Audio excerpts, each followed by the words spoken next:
Well, good morning and welcome to the meeting of the MAP3 Citizens Advisory Board of January the 26th, 2012.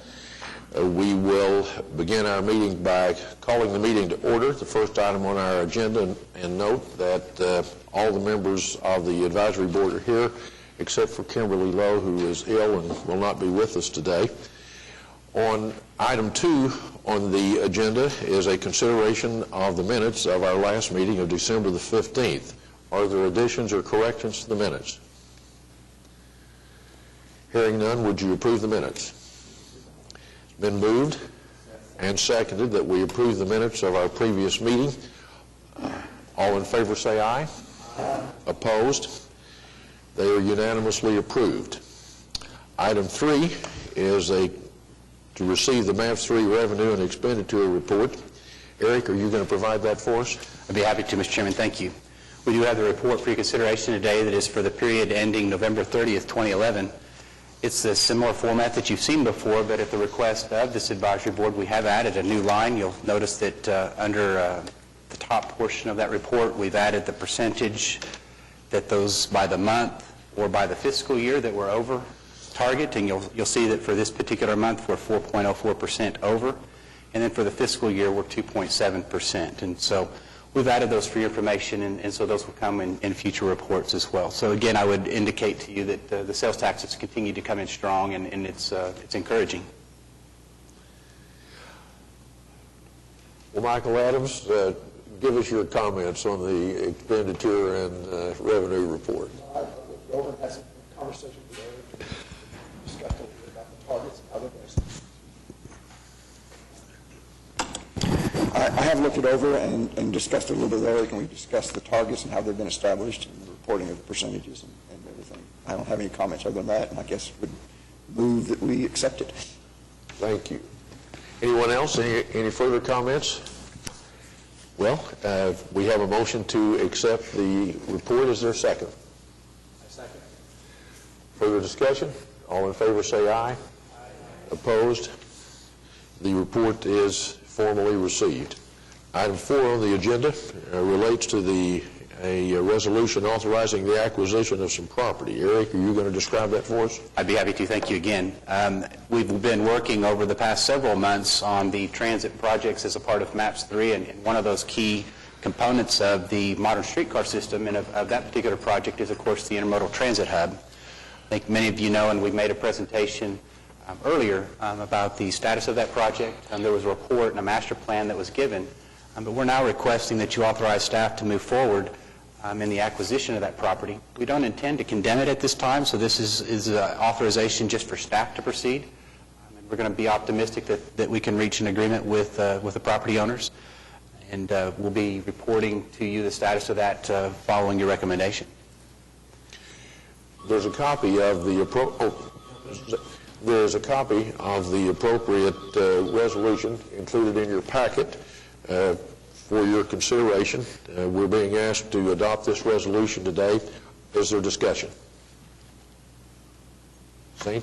I make a recommendation that we approve the resolution. It's been moved and seconded that we approve the resolution. Further discussion? All in favor say aye. Opposed? The resolution is unanimously adopted. Item 5, we have before us from the Senior Health and Wellness Center Committee a committee report and a recommended resolution. Eric, are you going to present that for us? I will again. This, as we've talked about the consultant selection process in the past, and of course this is related to the health and wellness centers, we have actually advertised 2 projects for consultants to consider. Now, this is for the architectural portion of the Senior Health and Wellness Centers. We've also are engaging the process for the selection of partners. The processes are slightly different, but this is the consultant selection procedure that we've chosen to use, and has been directed by council. We've had participation by the subcommittee and the advisory board through the interviews. You do have a report that's attached. There were 4 firms that were interviewed. You'll find that included in your packet, and we are now recommending that staff be authorized to proceed with negotiations of a contract with GSB Inc. They're a local firm. They gave an excellent presentation, and I defer to any other comments that maybe Mr. Dover might have on that. But at this time, staff is requesting that we move forward. Michael, Any words from you or Wayne from the subcommittee? I'm sorry, from the subcommittee? Yes. No, Eric obviously did a good job explaining. I would just like to reiterate how excited we were about the consultant that GSB brought in. It's a nationally known husband and wife. Michael, excuse me for interrupting. We need your I knew microphone. that, did I? I knew it when everyone was looking at me puzzled. To reiterate, I don't want to reiterate what Eric said, but just to reinforce, the consultants that came with GSB as a husband and wife team, we were all just so impressed with, and I think that was frankly the turning point in terms of why we selected that particular firm. So it was pretty much a consensus. I think what we found in the interviews is GSB is a local architectural firm to Oklahoma City, but as we have found, I mean, there's obviously some expertise in some national firms that specialize just in the healthcare industry, and so one of their sub-consultants is a specialized team that just works in that field, and so we're encouraged by that. As with their selection, it'll be a local contract with a national partner that's being recommended for your consideration. Wayne, you want to add anything to that? I agree with what Mike said. All right. Well, you have in your packet the proposed resolution authorizing the staff to negotiate a contract with the GSB. Is there further discussion? Is there a motion to approve? I guess, Zane, you've already made that motion, haven't you? Or have you? No, it's a motion for... All right. Well, great. Michael, what do you think we ought to do about this? You know what, I'd like to make a motion. I'll second that. Okay.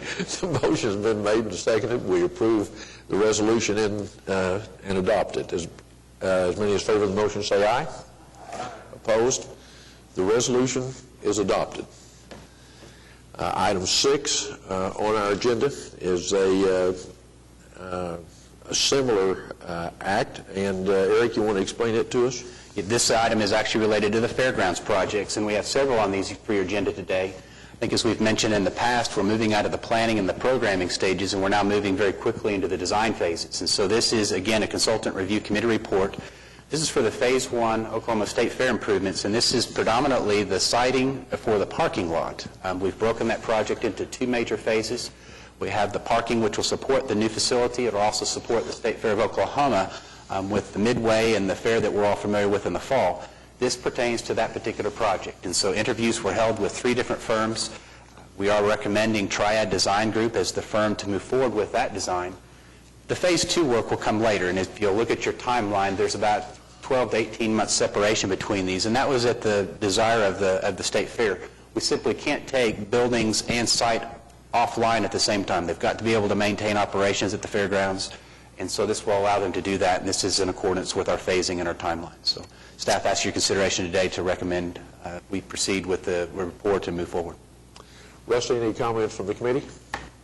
The only thing I would add, I guess, as Eric said, the Phase 1 is just the parking. It's not the bigger project of the Expo Center. It's about $4 million out of our $60 million budget. And the group that met and interviewed the consultants was a good group, very knowledgeable, and they highly recommended the top choice of Triad here. I have nothing further. All right. You have the proposed resolution in your packet. What's your pleasure? I'll make a motion to approve the recommendation. Is there a second? It's been moved and seconded that we adopt the resolution that is in your packet authorizing the negotiation of the contract with Triad Design Group. All in favor say aye. Aye. Opposed? The resolution is adopted.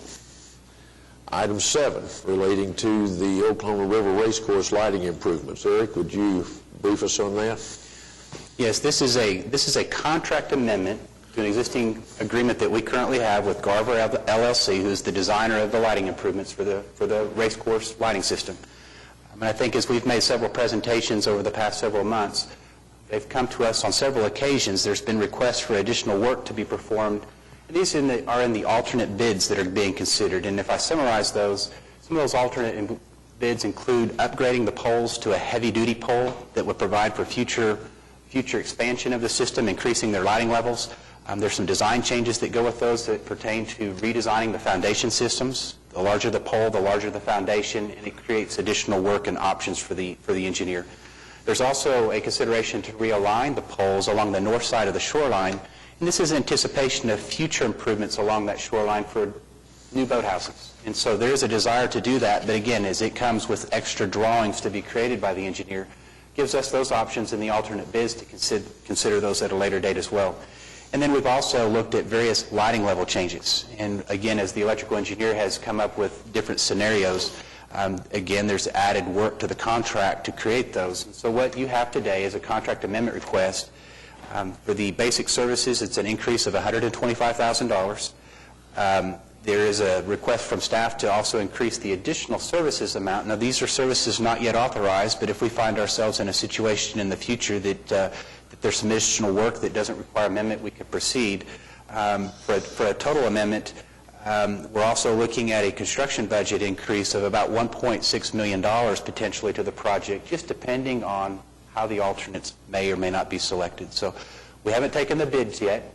The drawings are nearly complete, and so to account for the extra design and the extra work of the engineer, we're asking for your consideration today to approve this contract amendment. Thank you. Dee, any comments from the subcommittee?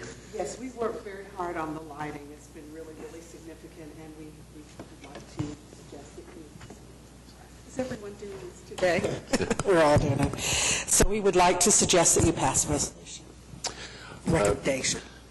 The next three items are all on the river, but we have independent or individual resolutions for each, so we're going to vote on this one first. So we have a recommendation. Dee, have you moved that we adopt the resolution? Yes. And is there a second?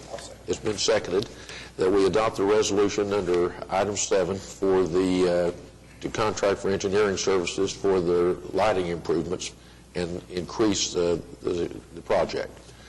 Further discussion? All in favor say aye. Aye. Opposed, no. The resolution is adopted.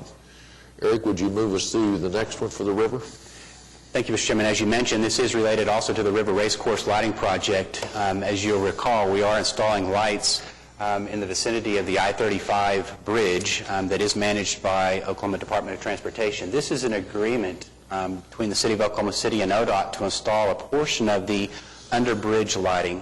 Again, the bridge is owned by them, and so this agreement allows us to make those installations as a part of the racecourse lighting improvements. Dee, anything from the subcommittee on that? No, we agree with this and would like to proceed. All right. Do we have a motion to adopt the resolution? Is there a second? Been moved and seconded. We adopt the resolution contained in agenda item 8. All in favor say aye. Opposed, no. The resolution is adopted. Item 9, Eric. Item 9 is the third and final item on the river projects today. Again, as we look at the timeline, it's now at the point where we're ready to advertise for some additional racecourse enhancements. And so what you have today is a resolution approving the request for proposals, the document that we'll be sending out to those potential vendors to provide a racecourse starting system. These are very unique. The process will be slightly different than the architectural selection process that we have. We don't know what this system looks like. Again, these are pre-manufactured systems in many cases. We may also find in this case that these might actually include outside of United States vendors. A lot of these vendors are in Canada and overseas, and so this is the proposal process that will follow. It's similar to the proposal process for our partners, so you'll find that the document attached has a little bit different format, but we're now ready to proceed with that, so we're requesting your approval today. Anything to add, Dee, from the committee? Nothing to add. Thank you. Right. You have the resolution in front of you for approving the request for proposals for the racecourse starting system. Is there a motion to approve it? It's been moved that we approve that. Is there a second? It's been seconded. Further discussion? All in favor say aye. Opposed, no. The resolution is adopted. Item 10. We're going to change projects on 10, so we're going to move to our sidewalk projects for this particular item. We have a resolution approving a contract, so we've been authorized with negotiations, and we're coming back to you with a completed contract for your consideration, Smith Roberts Ballschreiber, for the MAPS 3 Sidewalks Phase 1 project. Significant project. This is more than just the design. We're going to assist also in the master planning and the location study for the sidewalks as a part of the overall program. The fee is for basic services is $446,000. Additional services, again, is that reserve amount if we find that there are some minor changes in the design that we need to address for $50,000. So it's a $496,000 contract to do not just the master planning, but also all the initial designs for the sidewalk projects as a part of MAPS 3. So we are recommending, or we're asking for your recommendation to proceed. Sue or Zane, any comments about that? Sue? Unfortunately, I was not able to attend the meeting. Zane? Nothing more to add, but I move that we recommend the resolution. Is there a second? Second. Been moved and seconded. We adopt the resolution included under item 10 in our agenda for the contract. All in favor say aye. Aye. Opposed, no. The resolution is adopted. Item 11, Eric. Item number 11 and actually item number 12 are very similar. We have two different consultants, but these are both recommendations approving contracts with item 11 is Triad Design Group. This is for the trails projects, and this is for the Phase 1 trails. This would be the West River Corridor. This would be the connection from the Oklahoma River to the lake, and we've broken the project into two components. We felt that through the interview process that we had two consultants that were very good, but because of the length of the trails, we felt that we could get the design more efficient and quicker and allow us to proceed in a much more timely fashion. And so we actually have two contracts for consideration today. The first, again, is with Triad, South Meridian Avenue to South Council Road. You'll find that the fee there is $414,750. I will go ahead and just mention item number 12 because it's very similar, but it'll go from South Council Road to Northwest 10th. So that will take us on up to Lake Overholser. Can answer any questions that she might have, but we are recommending approval of both items. Zane, any recommendations? Just a question, can we do both resolutions in one motion? Or do We need to have break two them? resolutions, Okay. Amanda. Should we act on them separately? Okay, thank you. Okay. I move that we adopt the resolution for the approval of the contract with Triad Design. All right. This would be item 11. This is the contract with Triad, the resolution before you. It has been moved that we approve it. Is there a second? Been moved and seconded. We approve that resolution. All in favor say aye. Aye. Opposed, no. The resolution is adopted. So we will move then to item 12 on the agenda that Eric has already described. Any additional comments, Zane, about No item additional 12? comments. I move that we accept the resolution. It's been moved. Is there a second? Second. It's been moved and seconded that we adopt the resolution included under item 12 in the agenda. All in favor say aye. Aye. Opposed, no. That resolution is adopted. All right, that moves us to item Lucky 13. This is a general agenda item for discussion or actions on any part of the MAPS 3 program. Anything that you have to offer under that item, Eric? I do not today. Right. Anyone else have an item they want to discuss? All right. That moves us then to the item 14, which is the subcommittee reports. And this is the opportunity that any members of any of the subcommittees that may want to make a report that wasn't included in any of the previous items. Any subcommittee chairs have anything that they want to offer to the committee today? I'll give an update on the transit. So we received a presentation from ADG where basically they looked at, they brought in some of their consultants to look at the Core Shore plans and how it relates to the projects. You know, a lot's changed in the last couple of years and will continue to change, so they're kind of asking the question, how does this incorporate with what we're doing? And so speaking on behalf of the streetcar, it raised some questions that we were eager to make sure that we have answers for. We've worked a couple of years very hard on this, and alternatives analysis and other groups, done quite a bit of studies to come up with answers. But some of the questions just revolved around, who's the market, what's the demand, how's it connect businesses. So the comments from the committee was, it's going to be connecting, young professionals that work downtown that want to get to entertainment and business and restaurants and bars. It's going to connect families that want to get to, Barons and Red Hawks and Thunder games. Connect visitors either from other parts of Oklahoma City or other parts of the state or out of state to come in to enjoy our museums and our theaters and other entertainment. As far as connecting businesses and houses, already there's a lot of work to be done in Oklahoma City, and people that want to move downtown. So the streetcar basically says, we're open for business. We want to connect you. If you want to live downtown and be a part of this, then we want to connect you with those jobs. And also, I think it actually helps Court Ashore, and Court Ashore helps us. A big proponent of Court Ashore is to encourage families to move downtown. We have the MAP school that's going to be just north of the Court Ashore area. So already we're planning on having families move here. So now we want to connect them with the other parts of the city. As far as the demand, it was the most demanded of the MAPS projects. And then as far as what one of the questions was how it can spur development. There's been studies in other cities where there's been as much as a 10-to-1 or even greater private investment that revolves around these transit-oriented districts. So I want to make sure that it's matter of public record, and I want to make sure that our committee is represented in saying that there's been a lot of hard work done on this. Our project has a lot of upside to it. It's the most unique in that there hasn't been anything like this since before World War II in Oklahoma City. And with that said, just to I guess make sure that's known that work is out there, and because our project is unique, it perhaps requires the most kind of public education.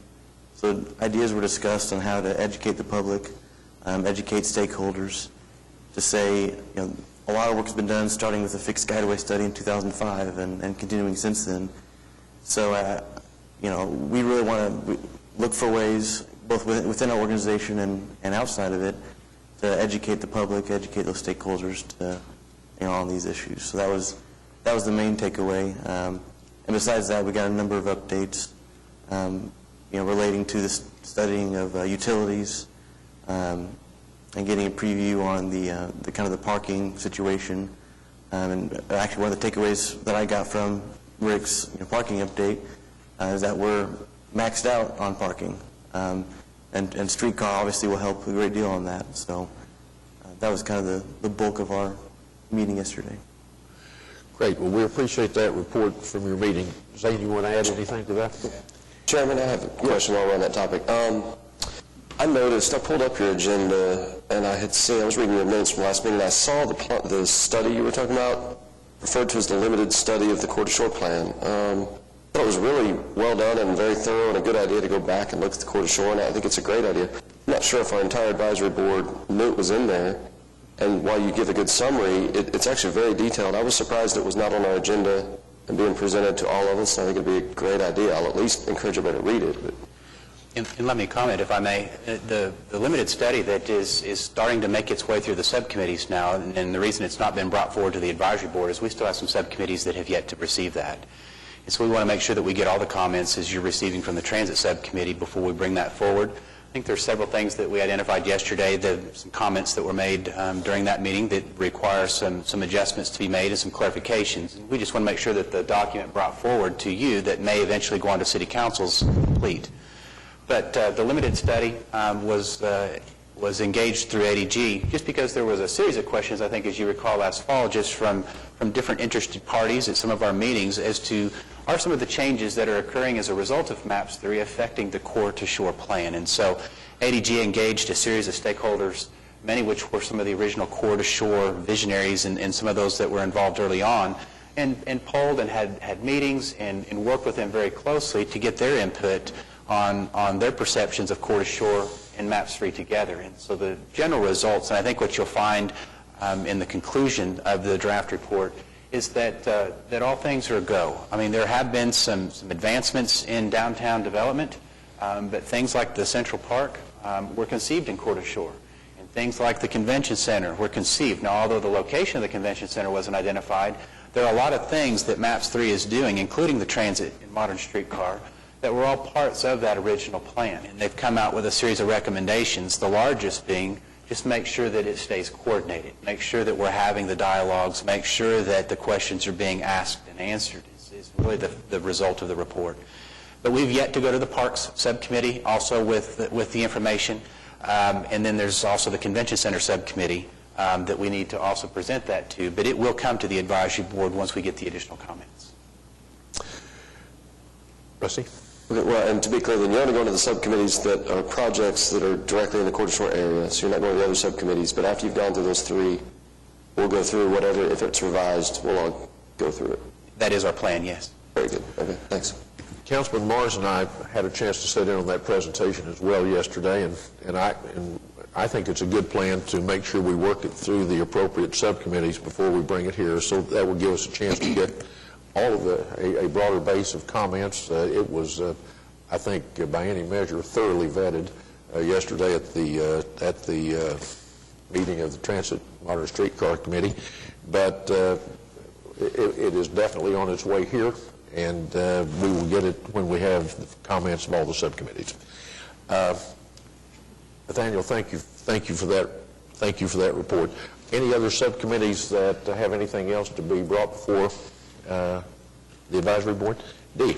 Yes, I would like to say exciting. I'm sure you all read it in the paper, but on the river we're going to be having a zip line and a surfing place. It's a teenage boy heaven. It really is, totally.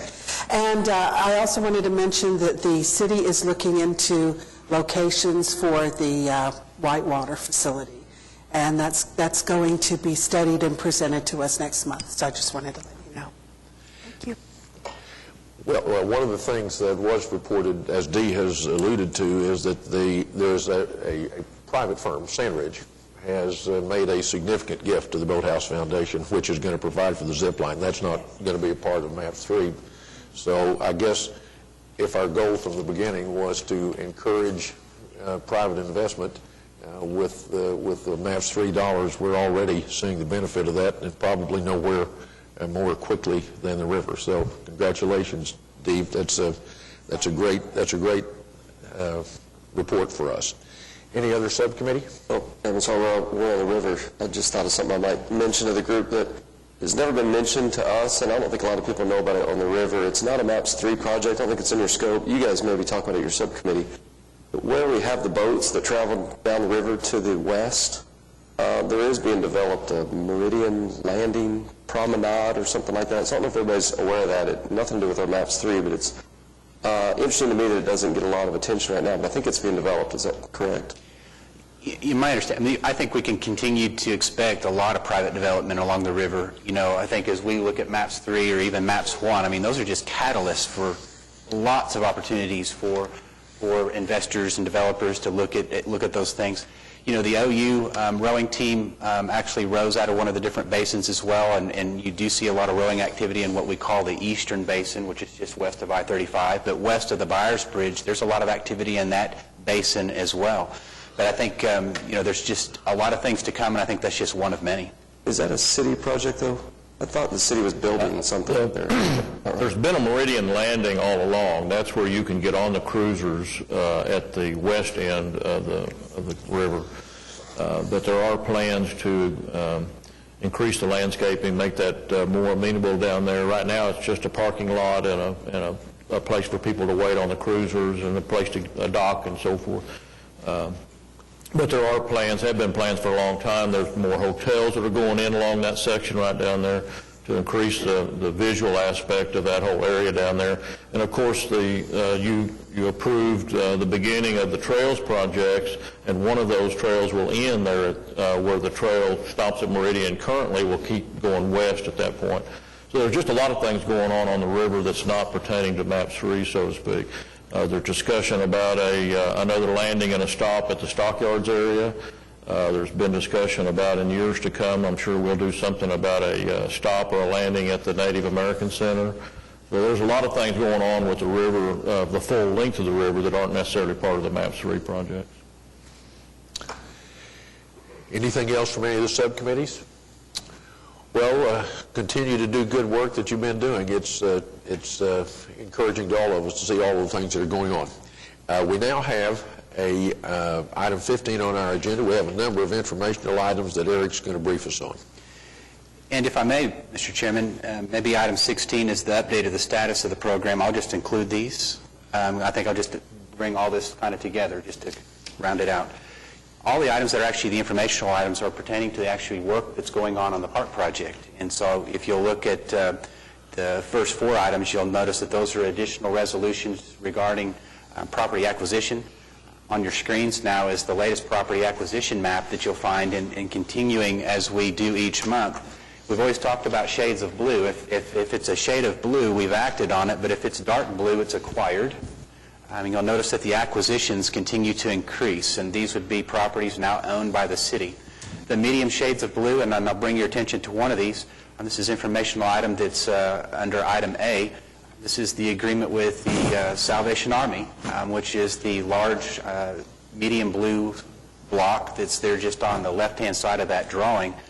Just the 2 large rectangles. And so that agreement has now been reached, and that was a major and significant portion of the acquisition of the park. But we continue to also work on those smaller parcels. We are having to seek condemnation in a few cases. But again, I would tell you that the progress has been very good. Also, with the I-40 relocation, we're now nearing hopefully the time to where we're going to be able to acquire some of the ODOT properties. There is the agreement that you'll see some of the properties in the lower right-hand corner and the upper right-hand corner that are more related to those activities with the relocation of the interstate. So, but everything's online and on track for what we needed to be doing. The map is included also in your packets, and so you'll have that as an informational item.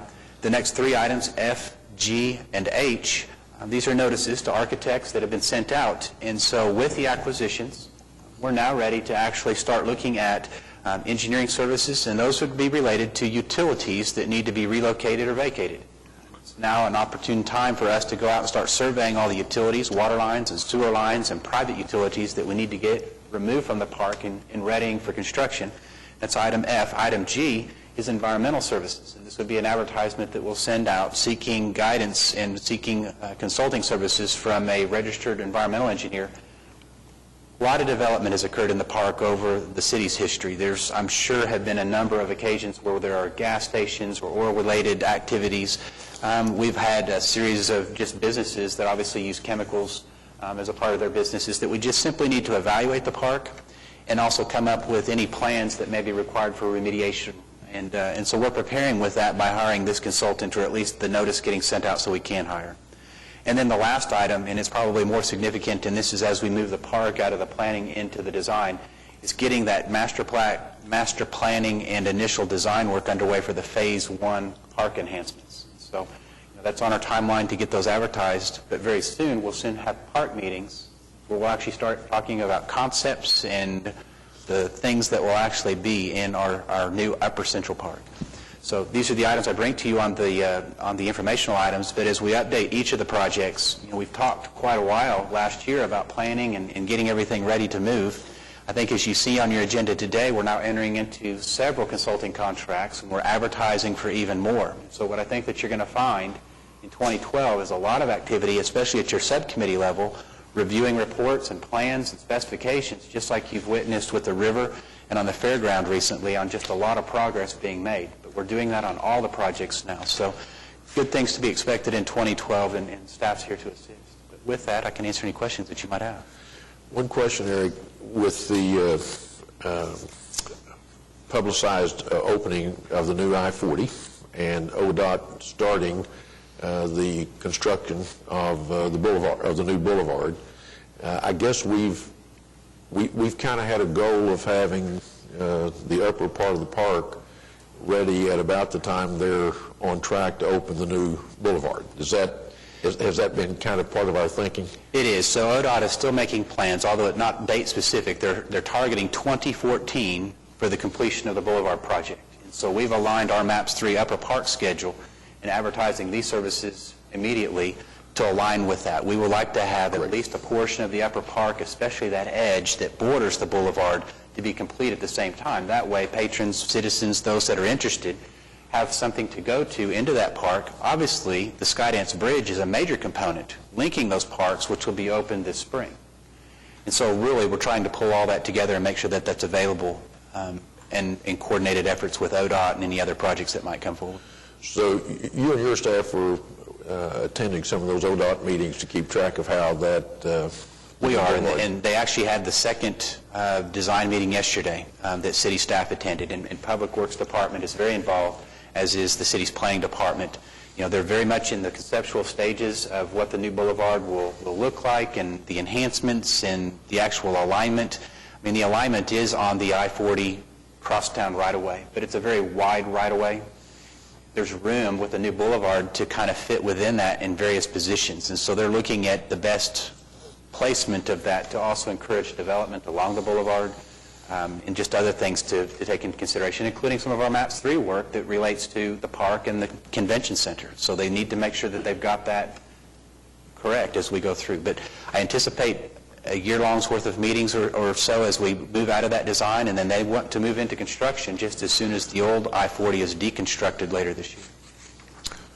Other questions for Eric about any of the matters he's touched on? Michael? Yeah, Tom, quick question. Eric, if you recall at some point, it seemed like quite a while ago, there's quite a bit of discussion regarding the width of the boulevard and how fast cars... Mike, you might put your microphone on, Mike. I thought I had... Oh, it's when you're old and retired, you just forget these kinds of things. Tell me about it. Not you, Todd. You're not retired. Eric, I recall that there has been in the past quite a bit of discussion from a lot of folks regarding the boulevard and the width of the boulevard and the issue of cars streaming down that boulevard and concerns some had about that issue. And I haven't heard any talk about that in a while. Where is the design committee on that issue? So from the updates that I received yesterday, I mean, and none of these are final decisions. I mean, they're very much in a planning stage, just as we go through on all of our projects. But what's being conceived at this time is 2 traffic lanes, eastbound and westbound, but then an added parking lane also in both directions with a center median. So, you know, this 6-lane superhighway, it's not going to be that. This isn't something that's going to be at highway speeds. You can expect to have a reduced speed limit through the boulevard. I think you can expect some enhancements that would include landscaping with trees and different amenities. But obviously some of the key components of the discussion is how we get pedestrians safely from, say, the convention center side or the Chesapeake Arena across safely to the new park. And those are very much a part of their discussions. They're also discussing how we get pedestrian traffic into Bricktown from that same location, going underneath the new bridge that will be created under the railroad. And so all these are discussions that are ongoing, and so they've got lots of different concept plans. I think they received a lot of input, valuable input yesterday, but obviously there's a lot of design meetings to follow. But a reduced speed, something that I think as the city supports, I mean, something that is a placemaker for Oklahoma City, something that you will remember if you were to come down the boulevard into downtown Oklahoma City. Mike Mize also described yesterday in the transit meeting, I think, as part of that Core to Shore report that the point that you make, Mike, that there is a wide right-of-way there, also provides the opportunity for it not to be just a straight street, but maybe that it could bend out to accommodate more space for the convention center. I mean, it provides some options that I think are worthy of looking at. I confirm all those. So those are the types of conversations that are happening now with the architects. There's landscape architects involved. There's engineers involved. There's planners involved. I mean, so from all these different disciplines, you know, the meeting of the minds is together and trying to make sure that what we plan for Oklahoma City is for the next 50-plus years. This isn't just a typical street project. Mike, did I misquote you, or you want to have a rebuttal time? You did great. Okay. All right. Excuse me, Chairman, I have one quick question on that. Eric, there was at least mentioned in an article in the paper with respect to the width that something might have to be done with the Federal Highway Administration. That may have been wrong, but is it anything need to be done? I assume with so much attention being given to it, I assume the architects yourself, everybody's concerned with that. But is anything having to be done with ODOT or Federal Highway to make sure we get what we want? I think ODOT's handled all of those particular issues that might be related to federal requirements, so we haven't had to be directly involved, and we were given all the indications yesterday that all the decisions that have been made were favorable. So what I've described today as the lanes of traffic and the parking. Our understanding is all those have been accepted. Other questions? Any other questions for Eric under the informational items or the status of the overall program? Well, if not, we'll move to item 17, comments by the board. I want to begin that section by asking Eric to introduce some new members of the MAPS 3 team.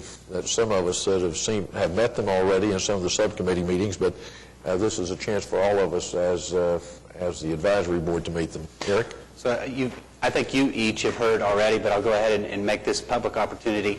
You know, we've obviously had some vacancies filled with my change in position as Public Works Director on MAPS 3, vacating the Program Manager position. We also had the unfortunate death of Mark Carlton that left another position open in the MAPS office. But two very tough positions to fill, and so it's taken us some time to make sure that we've looked at all the candidates and opportunities to best serve the program.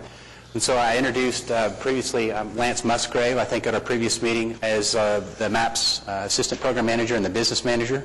And so we welcome Lance. He's got many years of city service. He was formerly with the Public Works Department, has worked for the Fire Department for until just recently, but we now are glad to have him with MAPS and MAPS 3 program. But our most recent addition, and the announcements that, of course, have been recently made, is David Todd's appointment to Program Manager. David, as I've mentioned in the meetings as well, lifelong Oklahoma City resident, civil engineer, also has previous city experience, but then opened his own private firm for a number of years. But we're pleased to bring David back on board with the city, and I know with the two of those team, and then also with Wayne Corvell as our construction manager, who all of you have gotten to know extremely well over the past several months. We've got really a focused team that's going to serve MAPS 3, for the next decade.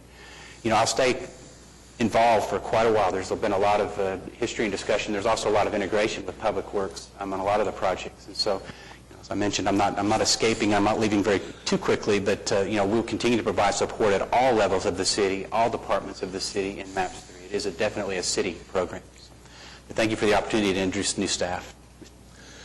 Well, David and Lance, welcome to the MAPS 3 team. We're delighted to have you all on board, and appreciate the chance to work with you. And I want to, at least under the term board comments, I guess I want to start 2012 by saying thank you, Eric, for the great job you have done for us so far. I think we're all encouraged that you continue to take on more responsibilities, and that one of those responsibilities is making sure that we continue to have a great team in place to support this effort for the city. So these past couple of years have been good ones, and certainly would not have been possible without the staff that you have put together to help us. And I hope you'll pass that on to the mayor and to the city manager, that we've at least one person feels that we have been well-staffed, and this effort wouldn't be possible without you.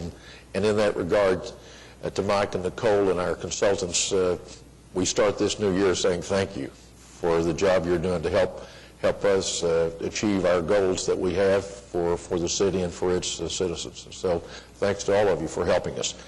Any other comments by the board? I have a comment. Along that same line, I also just think it's maybe appropriate to say that it's really great that we've had such forethought in planning and getting plans going.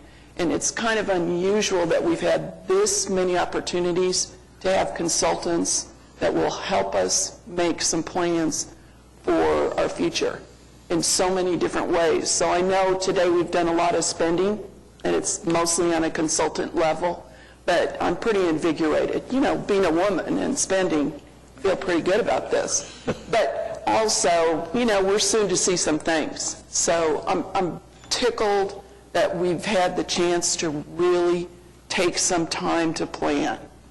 And I know we all want to see our projects on the ground, but it's great. Great. Anyone else? Well, if not, then I would invite any comments from citizens who are here. We appreciate you coming and being a part of the MAPS 3 process. Any comments from the audience?